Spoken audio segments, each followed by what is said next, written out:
வணக்கம் நண்பர்களே. இன்று நாம் மைக்ரோசாஃப்ட் எக்ஸலில் இருக்கும் மிகவும் முக்கியமான ஒரு பகுதியான ஃபைல் டேப் பற்றி பார்க்க போகிறோம். இந்த வீடியோ பிகினர் ஃப்ரெண்ட்லியாக இருக்கும். ஃபைல் டேப் மூலம் சேவ் செய்வது, பிரிண்ட் எடுப்பது, ஃபைல்ஸ் ஓபன் செய்வது போன்ற முக்கியமான விஷயங்களை எளிமையாக பார்க்கலாம். வாங்க வீடியோவை ஆரம்பிப்போம்.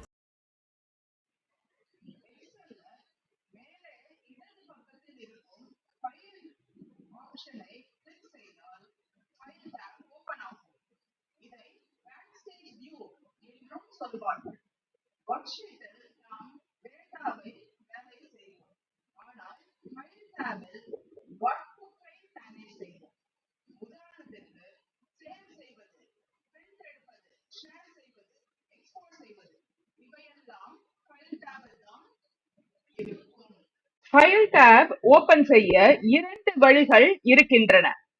முதல் வழி மேலே இருக்கும் ஃபைல் ஆப்ஷனை கிளிக் செய்வது. இரண்டாவது கீபோர்ட் ஷார்ட்கட் பயன்படுத்துவது. கீபோர்டில் Alt F பிரஸ் செய்தால் ஃபைல் டேப் உடனே ஓபன் ஆகும். ஷார்ட்கட்ஸ் பயன்படுத்தினால் வேலை வேகமாக செய்ய முடியும். This video is sponsored by BuyMode eShopping mobile app. உங்கள் வீட்டிற்கு தேவையான மளிகை பொருட்கள், அன்றாட பயன்பாட்டு பொருட்கள் மற்றும் பல்வேறு தேவைகளுக்கான பொருட்களை ஒரே இடத்தில் எளிதாக வாங்க உதவும் ஒரு சிறந்த செயலிதான் BuyMode smart eShopping mobile app.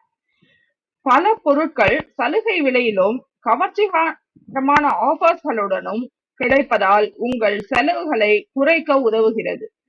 கடையாக சென்று நேரத்தை செலவிடாமல் உங்கள் மொபைல் மூலம் சில நிமிடங்களிலேயே ஆர்டர் செய்து வீட்டிற்கே நேரடியாக டெலிவரி பெற்றுக்கொள்ளலாம். வசதியான மற்றும் எளிமையான ஆன்லைன் ஷாப்பிங் அனுபவத்தை பெற விரும்பினால் BuyMode ஸ்மார்ட் eShopping ஆப்பை இன்று ஒரு முறை பயன்படுத்தி பாருங்கள். நன்றி. இப்பொழுது நியூ மற்றும் ஓபன் ஆப்ஷன் பற்றி பார்க்கலாம். நியூ ஆப்ஷன் மூலம் புதிய ஒர்க் புக் கிரியேட் செய்யலாம். இதில் blank work book, readymade templates இரண்டும் இருக்கும். அடுத்தது ஓபன் ஆப்ஷன். இதன் மூலம் ஏற்கனவே சேவ் செய்த எக்ஸல் ஃபைல்ஸை ஓபன் செய்யலாம். ரீசன்ட் ஃபைல்ஸ்லையும் பார்க்கலாம். கம்ப்யூட்டர் இருந்து பிரவுஸ் செய்து ஃபைல் ஓபன் செய்யவும் முடியும். இப்பொழுது மிகவும் முக்கியமான சேவ் மற்றும் சேவ் as ஆப்ஷன் பற்றி பார்க்கலாம். சேவ் என்பது கரண்ட் ஃபைலை அப்டேட் செய்வது. இதற்கான ஷார்ட்கட் கண்ட்ரோல் எஸ். எக்ஸல் பயன்படுத்தும் போது அடிக்கடி கண்ட்ரோல் எஸ் பிரஸ் செய்வது மிகவும் ரொம்ப நல்ல ஹாபிட். அடுத்தது சேவ் as. இதன் மூலம் புதிய பெயரில் சேவ் செய்யலாம், வேறு லொகேஷனில் சேவ் செய்யலாம், டூப்ளிகேட் காப்பி உருவாக்கலாம். இதுதான் சேவ் மற்றும் சேவ் as இரண்டிற்கும் உள்ள முக்கிய. சேவ் as செய்யும் போது பல ஃபைல் டைப்ஸ் வரும். .xlsx என்பது நார்மல் எக்ஸல் ஃபார்மேட். .xls என்பது பழைய எக்ஸல் வெர்ஷன் ஃபார்மேட். .csv என்பது டேட்டா எக்ஸ்போர்ட் செய்ய பயன்படும் ஃபார்மேட். மேலும் எக்ஸல் ஃபைலை PDF ஆகவும் சேவ் செய்யலாம். வேலைக்கு ஏற்ப சரியான ஃபைல் டைப் தேர்வு செய்வது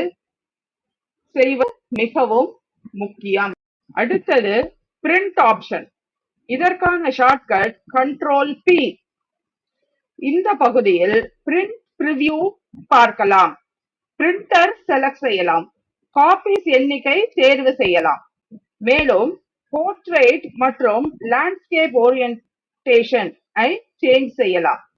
பிரிண்ட் எடுக்கும் முன் பிரிவ்யூ செக் செய்வது மிகவும் முக்கியம். Share and export. Share option மூலம் எக்ஸல் ஃபைலை மற்றவர்களுடன் ஷேர் செய்யலாம். லிங்க் அனுப்பலாம் அல்லது OneDrive மூலம் கொலாபரேஷன் செய்யலாம். அடுத்தது எக்ஸ்போர்ட் ஆப்ஷன். இதன் மூலம் எக்ஸல் ஃபைலை பிடிஎஃப் ஆக மாற்றலாம். பிடிஎஃப் ஃபார்மேட் ஷேரிங்க்கு மிகவும் யூஸ்ஃபுல்லாக இருக்கும். Options and shortcuts. ஆப்ஷன் செக்ஷனில் எக்ஸல் செட்டிங்ஸ் இருக்கும். இதில் save settings, language settings, advance settings போன்றவற்றை மாற்றலாம். இப்போது முக்கிய ஷார்ட்கட்ஸை ஒரு குவிக் ரிகேப் பார்க்கலாம். Control S save, control O open, control P print, alt F file tab open. இந்த ஷார்ட் பிராக்டிஸ் செய்தால் எக்ஸல் யூசேஜ் மிகவும் ஈஸி ஆயிடும். இந்த வீடியோவில் நாம் எக்ஸல் ஃபைல் டேபில் இருக்கும் முக்கிய ஆப்ஷன்ஸை பார்த்தோம். இந்த ஃபைல் டேப் எக்ஸல் பயன்படுத்தும் அனைவருக்கும் மிகவும் முக்கியமானது. அடுத்த வீடியோவில் வேற டேபை பற்றி பார்க்கலாம். இந்த வீடியோ உங்களுக்கு யூஸ்ஃபுல்லாக இருந்தால் லைக் செய்யுங்கள், ஷேர் செய்யுங்கள் மற்றும் என்னோட சேனலை சப்ஸ்கிரைப் செய்யுங்கள்.